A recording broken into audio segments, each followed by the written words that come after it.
Jumamosi hii kwenye Ng'aring'ari. Nataka nitoke kwenye gazeti. Benpo sielewi ilikuwaje kaingia hizo business, sielewi ilikuwaje kaingia watu ambao waliwahisia. Kitana nipisha na pesa kesi. Ama sura. Brave na wewe mkubwa nani? Mimi nitakuwa nimemzidi. Mtu ambaye amekuzidi umri unaweza kuleta naye? Yaani itokee bahati mbaya. Nitangaze kwa kuvimba kwamba Lulu ana yangu mimi. Katika kuhisi ndo kuna hiyo timu ya watu watano ambao wao waliwaweka ambao wamewahisi mpaka wamewatoa kwenye magazeti na nini. Ndio katika hiyo timu ya watu watano na huyo bwana naye yupo.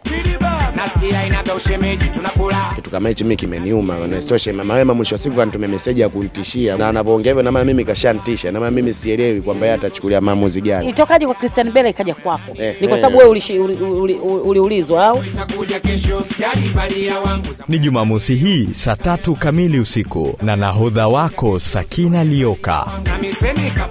Ng'aring'ari imedhaminiwa na Vodacom. Hapa kasi tu. Vodacom, power to you.